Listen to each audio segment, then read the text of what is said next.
people. It's a really good idea.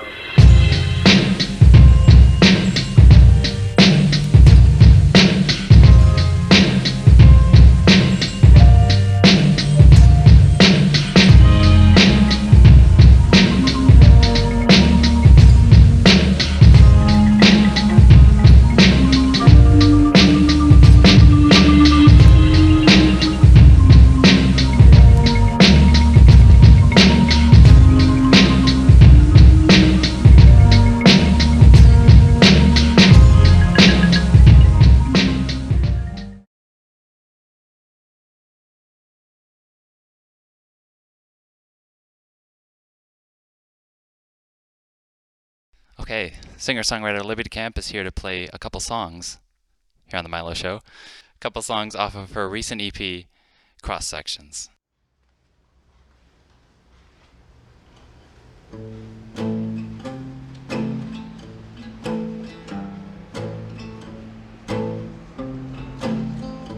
I could have crossed the river deep, round rocks in the eyes of feet. But I comb my hair on a crease for relief.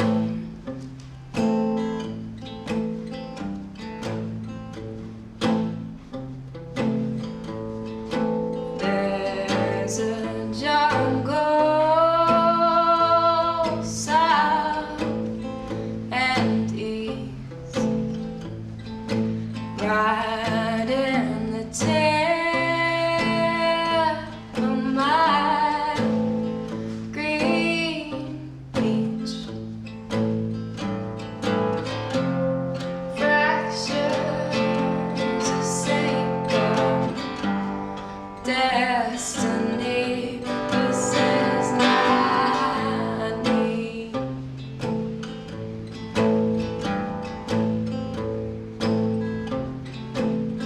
But a few months later, your old eyes, razors will be the ones that Uncle sailed up to my cheek.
All right.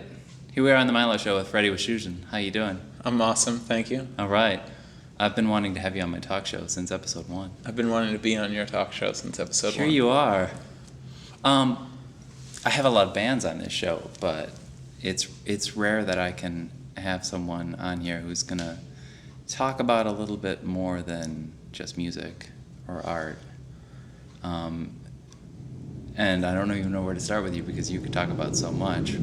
Yeah, it's unfortunate most of the time. I think I'd like to talk about what's coming up here in July at the MOCAD. It's a chinwag? A chinwag. It's a chinwag. So one of the things, the MOCAD wanted to do something based around conversation. Okay. And one of the things, there's a couple like words that have become like pet peeves for me. So people in Detroit always talk, or like I feel like it's to talk about space, right? Creating spaces, conversations. We're holding a conversation.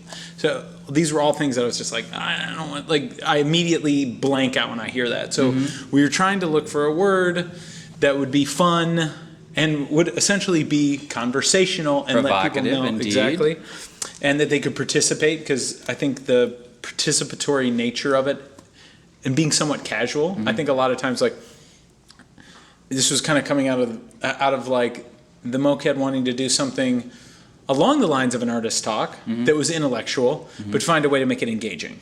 I should say that we're talking about a chinwag about ruin porn, if we haven't said it out loud. Yeah. Ruin porn is the pet peeve word here. Right. We're going to not necessarily focus on, but maybe springboard off of. I think it's something. I think we might focus on it. Okay. But Because it's sensitive. it's sensitive, but it's something that we're drawn to. Right. And hopefully it's something that everybody has an experience with or a feeling about, and hopefully people will spend their time. This is actually like great that we're here in the Ferndale Public Library to kind of tie in, because one of the sort of launching boards into the discussion about ruin porn that I would recommend. It's by no means necessary, but I would recommend that everybody read an essay by Audre Lorde before, if they want to, before the event. And that essay is called "Uses of the Erotic is Power."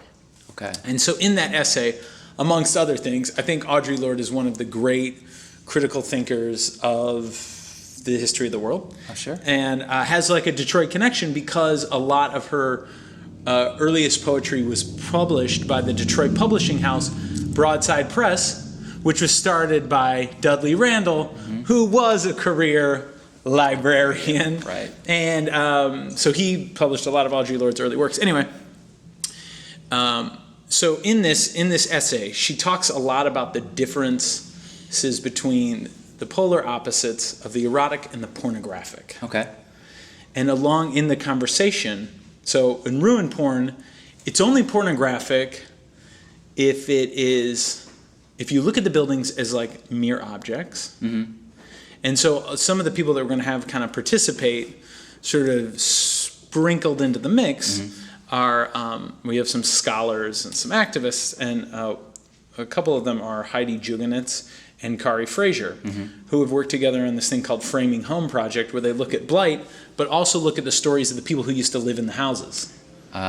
So one of the things that Kari brings up a lot, and Kari is also a musician and hip-hop artist and does all kinds of other things, amazing guy.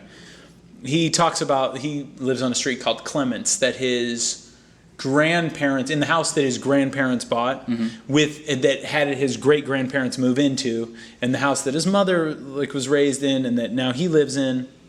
So he talks about like the houses across the street from him, which are now some of which are abandoned. He's like, for him, he talks about that's not just a vacant house. That for me is where so and so used to live. There are souls in there. Right, and I used to go, we'd eat sandwiches over there, and we'd do this and that, and the people who lived here, and the people who lived here, and so you kind of bring it to life. And this is a lot of what Audre Lorde sort of talks about. And I don't want to give this all away. Sure. But this is a lot about, like, when Audre Lorde is talking about the differences between the erotic and the pornographic, it's a lot about personal connection, power, emotions, things like that. Yeah, well, I mean, well, there's that idea of going to Rome to see the Colosseum partly destroyed, or to see ancient buildings and what was there. And I think that after the recession, you saw people from Time Magazine coming in and sort of taking all these photos and saying this is a modern day city and it looks like a bomb went off here or whatever it would be, and it would be very hyperbolic. And I think that what you guys have a chance to alleviate here is that there have been feelings of exploitation on our part here. Right. And did you ever get into Indiana Jones when you were a kid? I mean, of course. What was your number one Halloween costume when you were a kid? Did you ever repeat a costume multiple times? I mean, I was a Ghostbuster twice. I have to be. So I was Indiana Jones 3 times. Okay. That for me, and maybe like a ninja twice. Yeah, I was a ninja. And I think this is like where it gets dicey, because I grew up looking for opportunities to discover something that would be greatly valuable to me. That, with this idea that I didn't have to fight for it, that I could find this thing that other people didn't see the value in, and I could sort of I could find the value in it. It was special. Just go through a secret passage and there's a treasure there. Right, and it's gleaming, right. It's lit up. And so this is where I think some of our discomfort about the ruin porn thing happens, is that how challenging it is to realize that what seems like one man's trash isn't trash, and that we have to keep pushing ourselves, that we're not just discovering these things. And for all those tombs that Indiana Jones was busting into, right, which was awesome. It seemed like as a kid, but now we realize he was unearthing things that were sacred to people. He was trashing other things that were just as sacred, and he was looking for one particular thing and destroying everything on the way. Yeah, punching a lot of people too. And he punched a lot of people. Man. And so I think, that's what I want to dig into.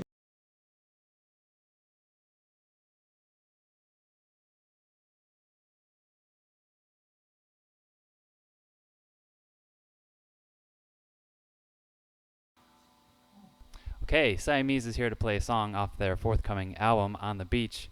This song is called The Taming of Laura, and their album comes out July 30th.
people are excited by opportunities, and there are like plenty of opportunities for people to add their voice to the conversation. But how do we all harness our innate desire to find value in things that are inherently valuable? And at the same time, find the way to like respect and learn about all the things that we don't see when we approach. And really that's that sort of like rendering of what is invisible to some. And like, if everybody comes and participates in this, which they're encouraged to. Which they're encouraged to. That's the whole idea. And it's not just for artists, activists up there talking. No, it's not a lecture. That's Right. exactly what we don't want. Right. To have everybody kind of come in encourage, and everybody show their truth, which will show how complex all of the things happen are. And I think it's, in one sense, it's a highly spiritual thing. By having everybody name their connections, their thoughts and feelings, for everybody has blind spots. Right. And in community, removing those blind spots by everybody sharing, we start to see the much fuller picture of what's around us. This like multidimensional thing, which can be pretty trippy. Pretty trippy indeed. It's not that this is a different experience than going to a concert and having fun. This is a deep dive into the soul. Right. And This isn't just like going to a concert where you dance and have fun. This is fulfilling in a different kind of way that I hope people would appreciate the chance that they have by attending this. You have a choice of what you could be doing with your time. And you could go to a venue and have 2 cocktails and hear loud music. But this is like verbal dancing. Because the thing verbal is, dancing, I think. I think sometimes we take it for granted how important it is to be the person dancing. Right. Right? When a musician is playing for an audience and the audience is just... Yeah. Then the musician loses the ability... Right. They need something from the audience. Exchange. Exactly.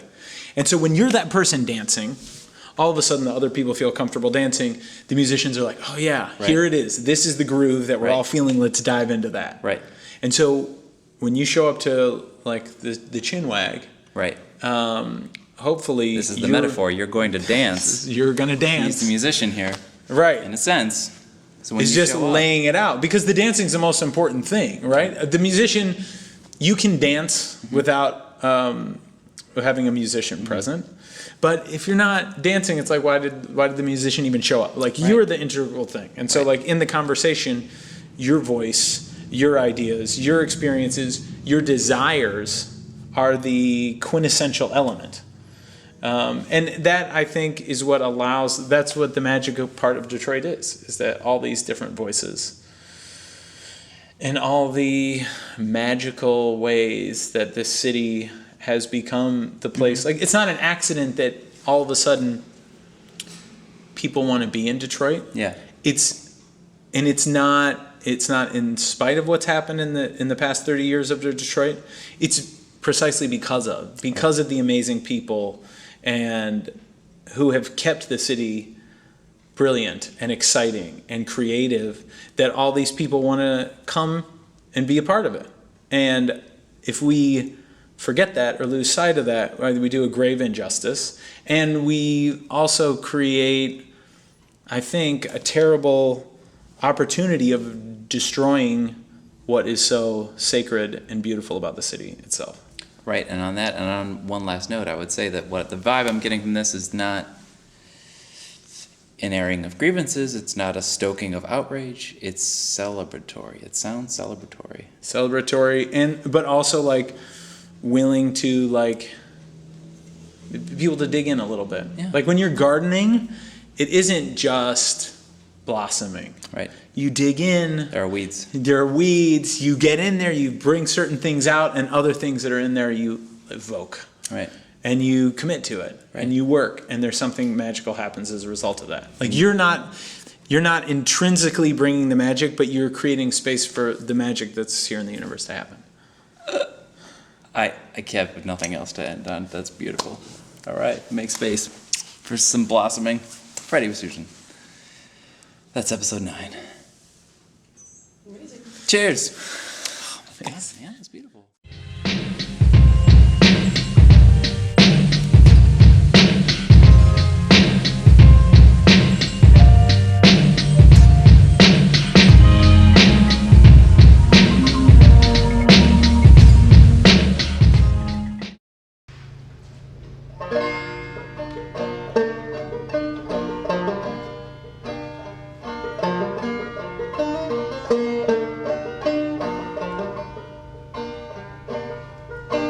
Violent rain is always a home on the range. Destination, fork and play.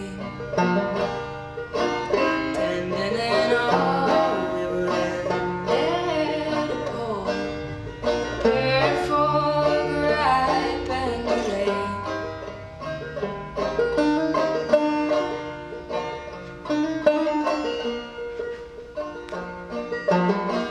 This is the year of the bonded gear and the sharpness of the blade. Move down the line by undoubted design, each person a link in the chain.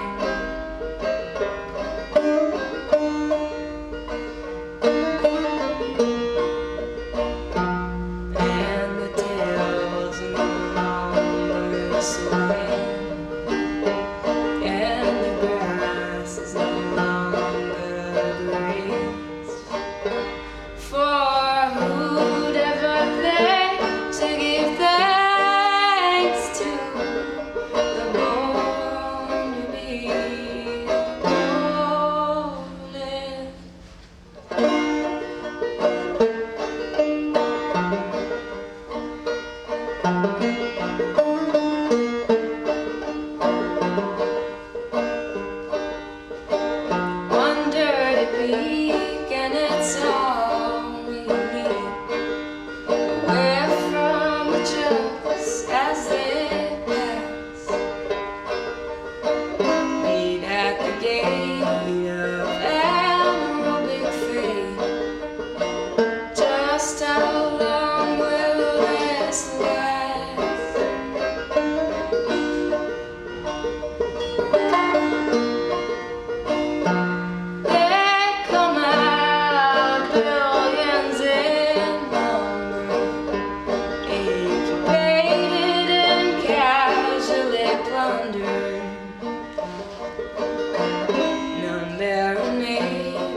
Yeah, dog. I'm ready, dog.